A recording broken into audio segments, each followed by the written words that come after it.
अस्सलामुअलैकुम, बोल न्यूज़ पे कहते हैं आपको खुशामदीद। मैं हूं आपके साथ रमशा साजिद और मैं हूं सादिया साहब सिंह। करेंगे 6 बजे के बुलेटिन का बाकायदा आगाज और सबसे पहले बताएंगे आपको अहम तरीन टेलीफोनिक राब्ते के हवाले से। हुकूमत मुतफिका बिल को मुतनाज़ बनाने से गुरेज करे। मौलाना फजल रहमान ने वज़ीर आज़म को बिल पर अपने तहफ़्फ़ुज़ात से आगाह कर दिया है। वज़ीर आज़म ने तहफ़्फ़ुज़ात दूर करने की यकीन दहानी करा दी है। जमीयत उलमा इस्लाम के सरबराह मौलाना फजल रहमान से वज़ीर आज़म शहबाज शरीफ की टेलीफोनिक गुफ्तगू। मौलाना ने मदारिस रजिस्ट्रेशन बिल पर वज़ीर आज़म को अपने तहफ़्फ़ुज़ात बताए, जिस पर वज़ीर आज़म ने यकीन दिलाया कि तहफ़्फ़ुज़ात दूर किए जाएंगे।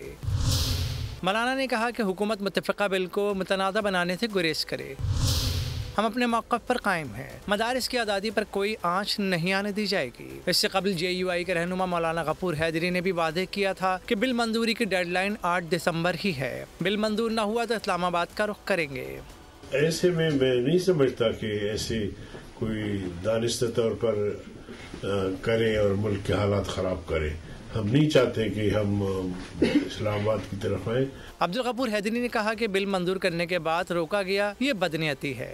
मुल्क का मुस्तकबिल नौजवान है। कुछ लोग नौजवानों को मजहबी लसानी और सियासी इंतहा पसंदी की तरफ ले जाना चाहते हैं। मैं तरक्की करते, खेलते और बढ़ते देखना चाहता हूँ इन नौजवानों को। Chairman peoples party Bilawal Bhutto ने कराची में तकरीब से खिताब किया है। तो बेहतरी की गुंजाइश भी है। सिंध के नौजवानों पर सरमायाकारी कर रहे हैं। मुस्तकबिल इस मुल्क के नौजवान हैं। इस मुल्क में ऐसे सोच रखने वाले लोग हैं जो इस मुल्क के नौजवानों को इंतहा पसंदी की तरफ धकेलना चाहते हैं, चाहे वो मजहबी इंतहा पसंदी हो, चाहे वो लिसानी इंतहा पसंदी हो, चाहे वो सियासी इंतहा पसंदी हो। मैं अपने नौजवानों को तरक्की करते हुए देखना चाहता हूँ। मैं अपने नौजवानों को खेलते हुए, पढ़ते हुए, रोजगार करते हुए देखना चाहता हूँ। मैं हुकूमत के शुक्रगुजार हूँ कि इन्होंने ये इनिशिएटिव लिया है और सिंध के लियारी के पाकिस्तान के नौजवानों में इन्वेस्ट कर रहे हैं। फितना फसाद पार्टी के होते हुए पंजाब का अच्छा नहीं हो सकता। उनका काम सिर्फ रोना धोना है। आसमा बुखारी कहती हैं कि नून लीग कल भी पंजाब की सबसे बड़ी जमात थी और आज भी है। इदारों के खिलाफ बयानिए को अवाम ने मुस्तरद किया। ये अपने दौर हुकूमत में भी ज़िमनी इलेक्शन जीतने के काबिल नहीं थे। कल मकबूल जमात के दावे की कलई खुल गई।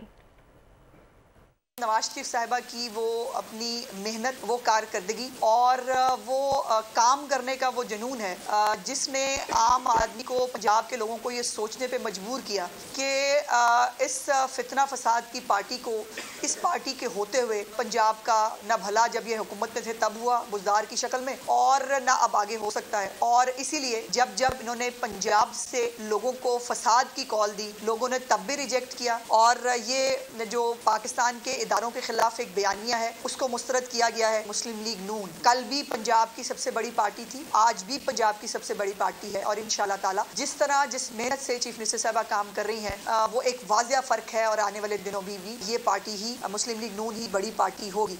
आज़मा बुखारी क्या कहती है ये तो आपने जाना। बताएंगे कि शर्जील इनाम मेमन क्या कह रहे हैं। APC में तहरीक इंसाफ के अलावा तमाम जमातें मौजूद थी। उन्होंने शिरकत ना करके पैगाम दिया कि मुल्क में इंतशार फैलाया जाए। शर्जील इनाम मेमन ने PTI पर तनकीद की है। मीडिया से गुफ्तगू में उन्होंने कहा कि हमने हमेशा अदालतों पर एतमाद किया है। बानी PTI का माइंडसेट है कि अदालतें उनके कहने पर चलें। माइंड सेट होता है ना कि आपने जो है अपनी हर बात मतलब आपके कहने पे चले। तो इमरान खान साहब का अगर ये उनका माइंड सेट है कि जी जज साहबान भी उनके कहने पे चले, मुल्क की इस्टेब्लिशमेंट भी उनके कहने पे चले, मुल्क के सियासतदान भी उनके कहने पे चले और वो पूरी और इलेक्शन कमीशन ऑफ पाकिस्तान भी उनके कहने पे चले कि PTI का माइंड सेट जो है वो बहुत ही एक वो जैसे डिक्टेटर का दिमाग होता है वो है।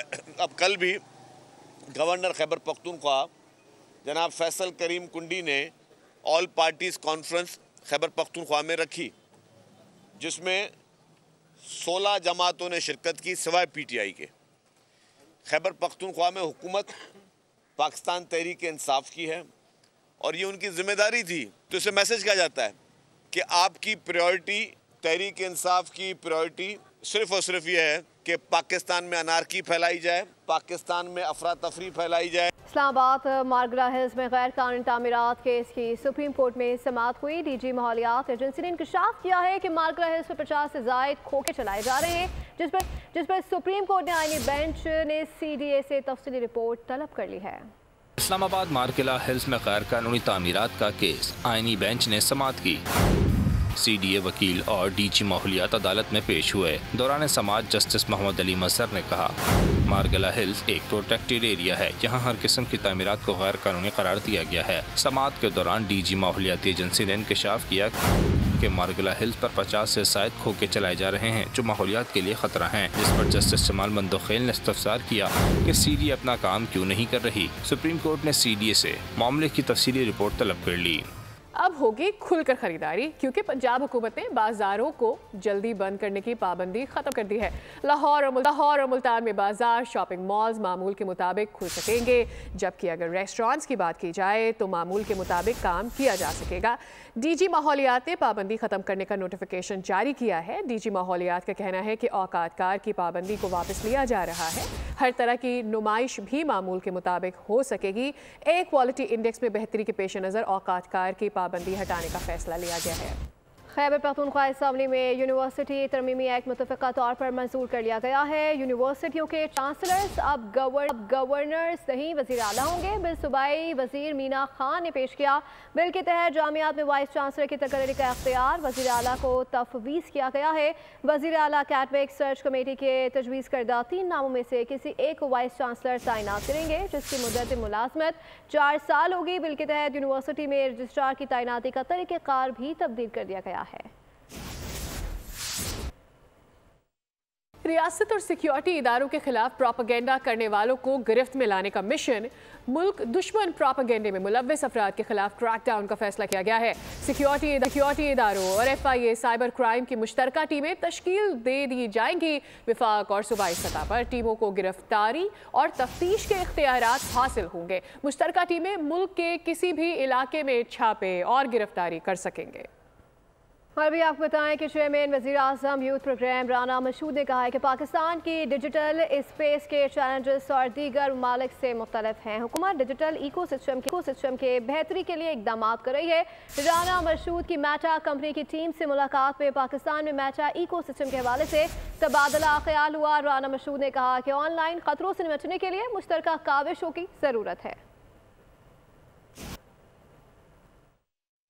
मौसम की सूरत हाल पर अदालत क्या कहती है, ये भी जान लीजिए। स्मॉग तदारुक केस में अदालत ने शहर से तजावुजात के खात्मे का हुक्म दिया है, जबकि वाटर मीटर्स की तनसीब से मुतालिक रिमार्क्स दिए कि मीटर्स तो वासा ने मंगवा लिए, तनसीब कब होगी आगाह किया जाए। पंजाब में स्मोक सबसे बड़ा मसला बन गया। अदालत का शहर से तजावुजात खत्म करने का हुक्म। कहा, सड़कों पर किसी सूरत कारोबार की इजाज़त नहीं दी जा सकती। लाहौर हाई कोर्ट में स्मोक तदारुक केस की समाअत जस्टिस शाहिद करीम ने की। इस मौके पर अदालत ने वासा से कहा, लाहौर शहर में वाटर मीटर्स की तनसीब के अदालती फैसले पर अमल दरामद की रिपोर्ट पेश की जाए। इस्तफसार किया गया कि मीटर्स तो वासा ने मंगवा लिए, तनसीब कब होगी आगाह किया जाए।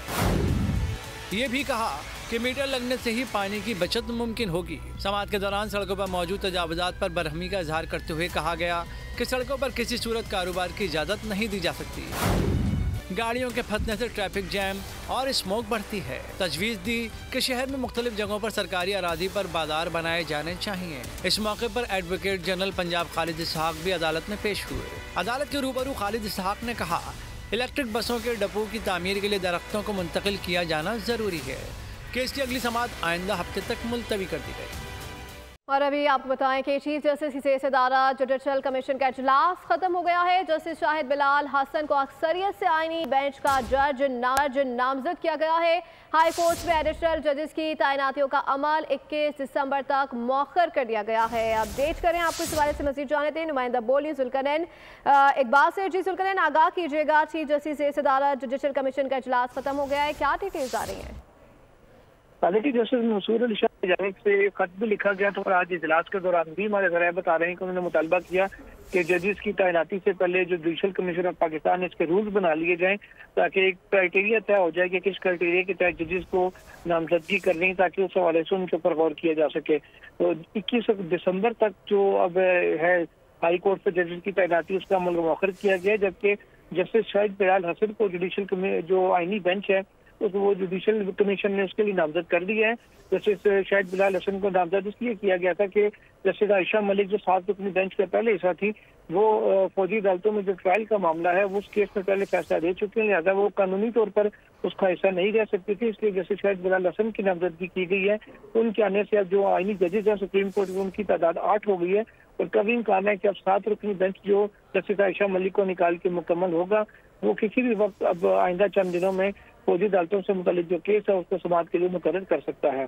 जी जुल्करनैन इकबाल अपडेट कर रहे थे, आपका शुक्रिया। सूचना खबर आ रही है लाहौर के इलाके कोट लखपत से, जहां पसंद की शादी करने वाला जोड़ा कत्ल कर दिया गया। मख्तूलीन गिलगित-बल्तिस्तान के रिहायशी किराए के फ्लैट में मुकीम थे। मख्तूलीन में इजहार और बीनिश शामिल थी। मख्तूलीन को तशद्दुद का निशाना बनाया गया और गले काट कर कत्ल किया गया।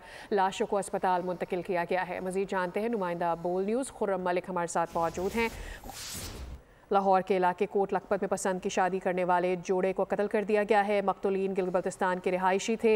डिटेल्स आ रही हैं कि किराए के फ्लैट में ये दोनों मुकीम थे। मख्तूलीन, जिसमें लड़के का नाम इजहार, लड़की का नाम बीनिश बताया जा रहा है, दोनों मख्तूलीन को तशद्दुद का निशाना बनाया गया और फिर इनके गले काट कर इनको कत्ल कर दिया गया।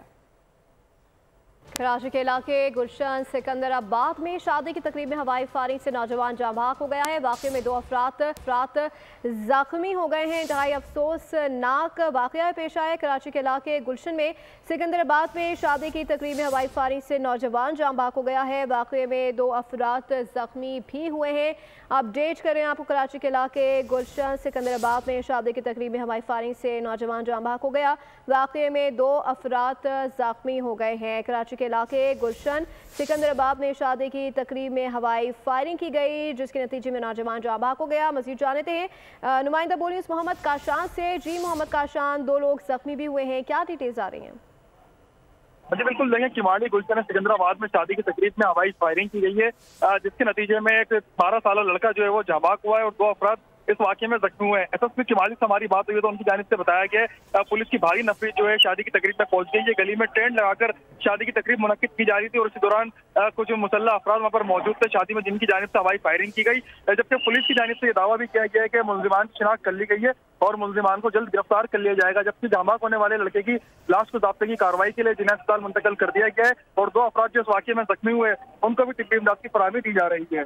ठीक है, तिब्बी इमदाद की फराहमी की जा रही है। नुमाइंदा बोल न्यूज़ मोहम्मद काशान अपडेट करे थे, आपका शुक्रिया। सेहरा सजाना हो या मेहंदी रचानी हो, शादी हॉल बुक करवाया तो 10% लगान देना ही पड़ेगा। शादी हॉल्स पर 10% विद होल्डिंग टैक्स लागू कर दिया है। अरमानों पर औस डालता फैसला FBR हुकाम और शादी हॉल एसोसिएशन की मुलाकात में किया गया है। FBR ने अब की बार अरमानों पर वार किया। शादी हॉल में खुशियां मनाना बजट से बाहर हुआ। तकरीबात पर 10% विद होल्डिंग टैक्स की तलवार लटका दी गई। अब कंवारे शादी के नाम पर कानों को हाथ लगा रहे हैं। ये जो हुकूमत ने जो टैक्स लगाया है ये बहुत ही नाइंसाफी वाली बात है। खास तौर पे जो शादी हॉल के ऊपर जो टैक्स लगाया है, ये अब मैं शादी कैसे करूँगा? मेरे अपना इसी साल में अपना शादी करने का मेरा वो था, मगर अब मैं नहीं कर सकता भाई, क्योंकि अब बहुत महंगी है। सोने की खरीदारी सपना बन गई, अब शादी हॉल की बुकिंग भी ख्वाब बन जाएगी। शहरियों का यही शिकवा है। शहरी कहते हैं अब सड़क पर टेंट लगाने के सिवा कोई चारा नहीं। बेटियों की शादी किस तरह कराया? सोना कहाँ गया है? अब मुझे ये बता जरा। 3 लाख रुपए यानी तोला हो चुका है। ये महंगाई खुदा के लिए नहीं किया जाए, क्योंकि ये परेशानी है। शादी हॉल पे टैक्स लगा दी है, अब क्या करें? फिर रोडों पे तंबू लगा लें और क्या करें? ऐसे ही होगा। एक तो पहले शादी करना मुश्किल थी, ऊपर से इन्होंने टैक्स लगा के और मुश्किल कर दिया। हॉल की बुकिंग 3 लाख रुपए है, 35 से 40 हजार रुपए इजाफी देना होंगे। FBR के मुताबिक विद होल्डिंग टैक्स का शादी हॉल मालकान से कोई लेना देना नहीं। आम आदमी कहता है गैस महंगी, बिजली महंगी, ऐसे में शादियों की खुशी कैसे सस्ती रहती? टैक्स रिटर्न फाइल करने वाले फायदे में रहेंगे, नॉन फाइलर्स का नुकसान होगा। शादी हॉल्स पर 10% with holding tax filer adjust करवा सकता है, तमाम नॉन फाइलर के लिए ऐसी कोई पेशकश नहीं। ये इंकशाफ पोल से गुफ्तगू में सदर शादी हॉल एसोसिएशन राना रईस ने किया। ये 10% विद होल्डिंग टैक्स FBR की तरफ से लागू हुआ है और FBR ने तमाम शादी हाल मालकान को एसोसिएशन के थ्रू ये मैसेज दिया है कि इसको फौरी तौर पे जो है रिकवरी जो है वो यकीनी बनाए। तो इस सिलसिले में हमारी एसोसिएशन का, हमारे तमाम ओनर्स का यही मौक़िफ़ है कि हम ये टैक्स जो बुकिंग अमाउंट के ऊपर, बुकिंग कुरिंदा के ऊपर लगाया, ये 10% टैक्स जो है विद होल्डिंग टैक्स, ये हम रिकवर करेंगे और आज से पूरे शहर से ये वसूल किया जाएगा। जो भी तकरीबात होंगी उस पर 10% विद होल्डिंग टैक्स। अगर कोई जो बुकिंग कुरिंदा है, अगर वो फाइलर है, वो इसको एडजस्ट करवा सकता है और जो नॉन फाइलर है वो इसको एडजस्ट बिल्कुल नहीं करा सकता। तो इस सिलसिले में टैक्स नेट के दायरे में लाने के लिए विद होल्डिंग टैक्स इंट्रोड्यूस हुआ था और ये इम्प्लीमेंट हुआ है शादी हालों पे और ये टैक्स वही देगा जो क्राइम करेगा। लेकिन फाइलर 10% जो विद होल्डिंग टैक्स देंगे उसको एडजस्ट करवा सकते हैं अपनी रिटर्न में, जो उनकी डिमांड खड़ी होती है इनकम टैक्स में उसमें एडजस्ट करवा सकते हैं उसको। इसराइली जारियत की बात करें। इसराइल ने गज़ा में मज़ीद दर्जनों लोग शहीद कर दिए हैं। जंगबंदी मुआहदे के बावजूद लबनान पर भी हमले जारी हैं। मज़ीद 5 अफराद ज़ख्मी हो गए। गज़ा में इसराइल की दहशतगर्दी और कत्ल-ए-आम जारी है। मज़ीद दर्जनों मासूम फ़लस्तीनी शहीद कर दिए गए। महसूर कमाल अदवान अस्पताल पर हमलों के बाद हर तरफ खून और तबाही देखी गई। लबनान की वज़ारत सेहत ने कहा है कि हिज़्बुल्लाह के साथ जंगबंदी के बावजूद बिन्ते जबील शहर के करीब इसराइली हमले में 5 अफराद ज़ख्मी हुए हैं। इसराइली फौज मुसलसल सीज़फायर की खिलाफ वर्जी कर रही है। इंटरनेशनल रेड क्रॉस ने खबरदार किया है कि गज़ा में शदीद सर्दी के बायस महाजरीन और पनाह गुज़ीर मज़ीद मुश्किलात में पड़ गए हैं। बगैर गर्म कपड़ों और कंबलों जिंदा रहने की कोशिश कर रहे हैं। इसराइल की दहशतगर्दी में अब तक मजमूई तौर पर गज़ा में कम से कम 44,580 लोग शहीद हो चुके हैं। लबनान में अमवात 4,047 हो चुकी हैं। बात करेंगे क्रिकेट की। पाकिस्तान क्रिकेट टीम का दौरा जनूबी अफ्रीका। कौमी स्क्वाड में शामिल 12 खिलाड़ी बुलवायो से डर्बन रवाना हो गए हैं। कप्तान मोहम्मद रिजवान, बाबर आजम, शाहीन शाह आफरीदी टीम को डर्बन में ज्वाइन करेंगे। कप्तान मोहम्मद रिजवान के अलावा हसीबुल्ला, अरफात मिनहास, आमिर जमाल, साहबजादा फरहान, कासिम अकरम जिम्बाब्वे से वतन वापस आ रहे हैं। कौमी टीम जनूबी अफ्रीका के खिलाफ 3 T20, 3 वनडे और 2 टेस्ट मैचेस सीरीज खेलेगी। अंडर 19 एशिया क्रिकेट कप के सेमीफाइनल में पाकिस्तान को शिकस्त। बांग्लादेश फाइनल में पहुंच गया है। दुबई में कौमी अंडर 19 टीम को 7 विकेटों से शिकस्त हुई है। सेमीफाइनल में पाकिस्तानी बैटिंग लाइन बुरी तरह फ्लॉप हुई। पूरी टीम सिर्फ 116 रन पर ढेर हो गई। 4 बैटर 0 पर पवेलियन रवाना हुए। जवाब में बांग्लादेश की टीम 22 ओवर्स में हदफ तक पहुंच गई। कप्तान अजीजुल हकीम ने 61 रन बनाए। विन का फाइनल इतवार को बांग्लादेश और भारत के दरमियान खेला जाएगा। चैंपियंस T20 कप का आगाज कल से हो रहा है। रावलपिंडी क्रिकेट स्टेडियम में छक्कों और चौकों की बरसात होगी। 5 टीमों के दरमियान सनसनीखेज मुकाबलों की तवक्को है। इफ्तिताही मैच लायंस और मार्कोर्स के दरमियान होगा। इवेंट के दौरान 22 मैचेस खेले जाएंगे। फाइनल 25 दिसंबर को होगा। क्वालिफायर और फाइनल के अलावा तमाम मैचेस प्रीमियम इंक्लोजर्स में शायकीन देख सकेंगे। चैंपियंस T20 कप में नए खिलाड़ियों को मौके दिए जाएंगे। मुश्किल सूरत हाल में कैसे खेला जाता है सीखने को मिलेगा। चैंपियंस कप की टीमों के मेंटोर्स वकार यूनुस, मिसबाह उल हक, शुएब मलिक और सरफराज अहमद की प्रेस कॉन्फ्रेंस कहा कि क्रिकेट तब्दील हो चुकी है। हमें मॉडर्न डे क्रिकेट डिमांड्स को अपनाना होगा। AI टेक्नोलॉजी ने एक और कमाल कर दिखाया है। घरेलू और दफ्तरी अमूर अंजाम देने वाले रोबोट्स खेल के मैदान में भी आगे आ गए हैं। मारूफ जापानी ब्रांड ने एक ऐसा रोबोट तैयार किया है जो बास्केटबॉल खेलता है। रोबोट ने काफ़ी फासले से बॉल को बास्केट करके सबको हैरान कर दिया। इसी के साथ बुलेटिन से फिर वक्त इतना ही। अपडेटेड रहने के लिए विजिट कीजिए हमारी वेबसाइट bolnews.com। देखते रहिए बोल न्यूज़।